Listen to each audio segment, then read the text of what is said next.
Trevor Etienne. Sorry, I have to scroll up. Georgia running back, 5'8 3/4", 198 pounds, 9.5-inch hands. He is another 20-year-old. He'll be 21 in July.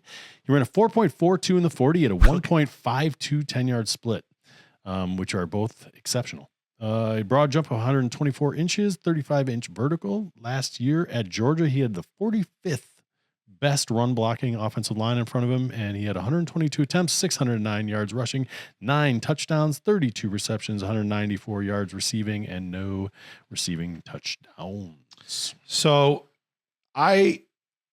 watching tape is a subjective process. I try as hard as I can to be unbiased when I watch players, but it's nearly impossible. So going into Trevor Etienne, in the back of my mind, I'm like, this guy's all name and no substance. Like, that's really what I thought. Transferring from Florida to Georgia, I saw one game that he was just okay. Well, there's not much production either. Right.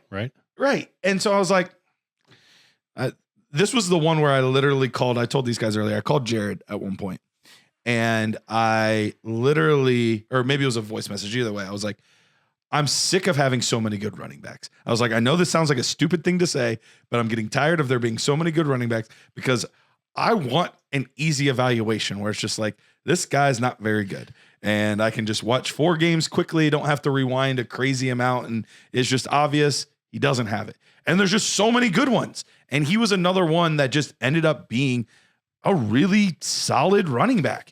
And when I watched this tape, solid vision. I wouldn't say elite, but solid vision, much more elusive than I expected him to be. I did not expect him to be that elusive. He's a very different running back than his brother. Like, let's just get that out of the way. 100%, because Travis Etienne is much more like Chris Johnson. Yeah. Not the top end speed, but quick acceleration, straight line runner. Yep. That's not Trevor at all. And I remember even listening to an interview with Travis Etienne, and he talked about Trevor being like this little chubby kid, and he was surprised that he ended up being like such a good running back. He was like, I didn't think it would turn out like this, but look at him, like, like, this is cool. I didn't think he was going to run as fast as he did. Yeah, I was surprised by that too. And, but I had a solid number and almost across, like, I didn't have anything on his tape that was below average. And I think that's a really, it's hard to say that. That's excellent about running backs. Like, that's really hard to say. You're above average. You are at or above average in everything. And so I think all of that being said, like, he kind of surprised me when it was all said and done. Now, his score is still the 13th best score, but he was over a 72. He had a 72.2. So he's just a tick below Ollie Gordon. He's like right in that same tier with Ollie Gordon for me.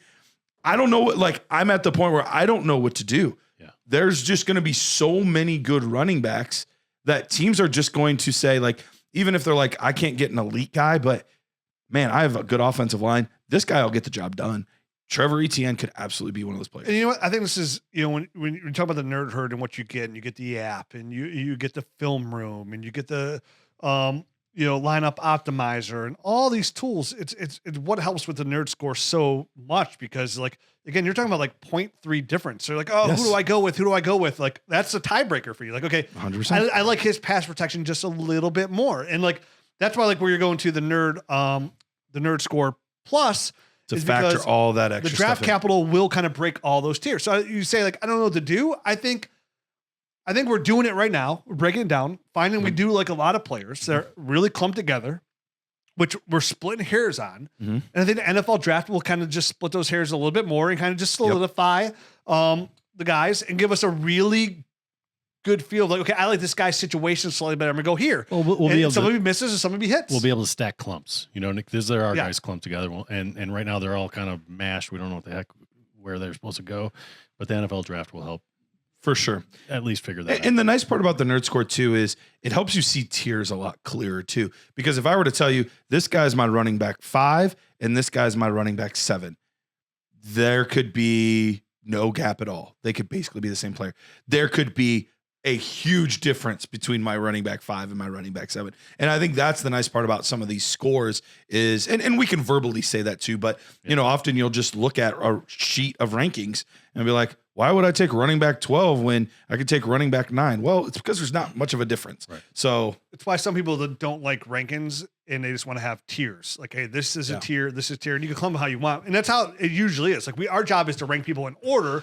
Right. Because when you're because listen. Because eventually you do have to make a choice. You could tier people, and that's what you think. You could put people in tiers all you want, but when you're on the clock and you have rookie pick 205, you can't just say I'll take these 4 players. Yeah, this fourth I'm tier gonna here. take James Jordan. I'm gonna take Trevor Etienne. You just let it all work out. Whoever's better, I'll get back with you. This is a stipulated draft pick.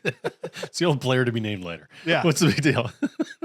But I already took him now, but I said I could get him later. Did you go on Etienne yet? I didn't go on Etienne yet. I do like a lot of what you said. The one thing that I wasn't able to evaluate because I just didn't really see it on tape was his pass pro. He went out on almost any time there was he just always went out on a route. I saw literally one rep that was like passable. I was like, all right, it looks okay. I can't really give you like a solid grade one way or the other because I don't really know what that's going to look like down in and down out. But I don't know. Was it like?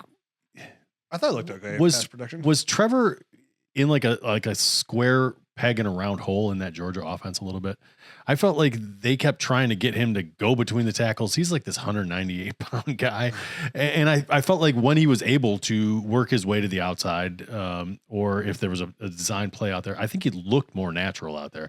I think, with a little bit more space, he was able to see things better and make people miss, more efficiently. Mm-hmm. So for me, I think, the production doesn't look great, but I do think there's more in there to get out. So I don't have like a super high grade anywhere on him. Like any one spot, I'm not like he's exceptional at this. Correct.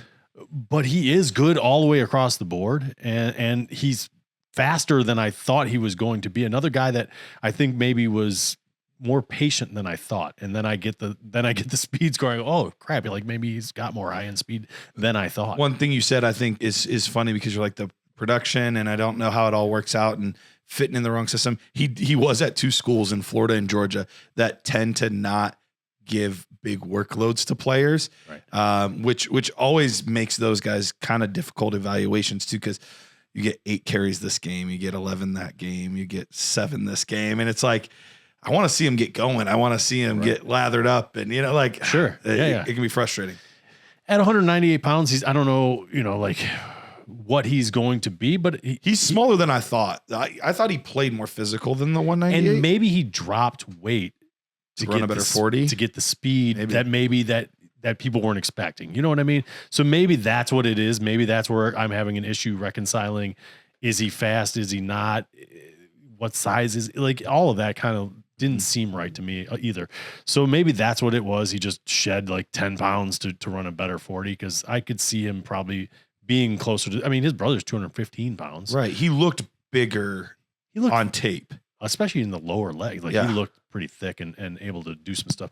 So we'll see. I don't know. I like him. He's going to be another one of these guys in the bunch and another guy that's 20 years old. So lot of room to grow, which is great. We needed a fresh batch of really young guys after the way we've kind of been getting a bunch of these older guys. We got an older guy coming up right next, but we got an Amazon warehouse full of them. Right, exactly. We're overloaded with older guys. For me, Trevor Etienne was somebody I actually went into it with a preconceived notion because everything I heard about him was negative. Like, oh, his brother is the first. Like, this guy's not new. You can't touch his brother. Like, I just kept. I don't know where I heard it or what throughout like the last year, but I just heard like real bad things about Trevor Etienne. To the point like I went to it like, his brother is a first round pick. He's just gonna be straight trash. Came away with the complete opposite feeling of that. Like, I actually thought he was a pretty smooth operator. I thought he had really good hands. I thought they were super sticky.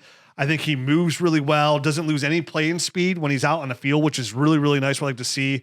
Catches everything near him, at everything at all. Like I said, not a lot to go off of there, but what I saw, I thought it was pretty nice. And I was like, what he kind of reminds me of is like, somebody like, he could be like a James Cook. Like, it's kind of remind us because when we watch James Cook film, like we broke down his Georgia film, back. Yep. Yeah, same thing. And I was like, yeah, we watched his film, same kind of thing. Like, he's more just like this third down running back, the pass catcher running back. We're breaking down his film. Like, we don't know if he's ever going to be the guy, right? The starting running back. And this last year proved he's the guy. Like, James could be the guy. So I'm like, so how does he stack up to James Cook even? And so I went back and I actually brought up James Cook combine as well. And it's honestly, I was like, wow, look at me. This is scary. It's scary similar. So James Cook is 2 inches taller than Etienne. But besides that, everything is almost identical. Their 40 time, exactly the same. They ran a 4.45. Their broad jump, exactly the same. A 1.51 10-yard split compared to Etienne's 1.55. And Cook's got 1 inch longer hands. Besides that, from athletic profiles, they're the exact same player. So when we talk about his size and his abilities, just pass catch running back, not saying he's going to be that, but I just want to use it as a frame of reference. That's what everybody said James Cook was going to be. And then we were completely flabbergasted. They won the second round ahead of some other running backs. We're like, wow, how did James Cook go ahead of this running back? I don't remember who it was at the time, but yeah, I was like totally and he a gap. 728 yards is all James Cook had the year before he came out, or the year he came out, and 27 catches, 284 yards receiving. Yes, and you're talking about him. He has 610 yards, pretty much, 9 touchdowns, 194 receiving yards.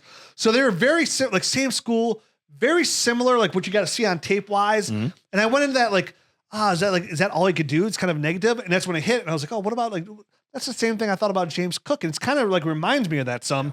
And seeing the success that he has, knowing his brother, the success his brother had as well, tells me there is a path here for him. And I like what you like 13. I'm fine with that. With again, the NFL draft is going to tell me a little bit more of where I value Etienne. James Cook went in the second round. None of us really thinks Etienne is going to go that high. No. So having him at 13, I think is reasonable. I didn't think James Cook was going. Etienne went. Did you say second round? James Cook went second round. Cook went second round. I was like, no, he went the first. None of us see Trevor going in the second round. Well, we didn't see James Cook go in the second round either is my point. Right. So just saying, we'll see. I think I'd be pretty shocked if he went in the second round. I would be too.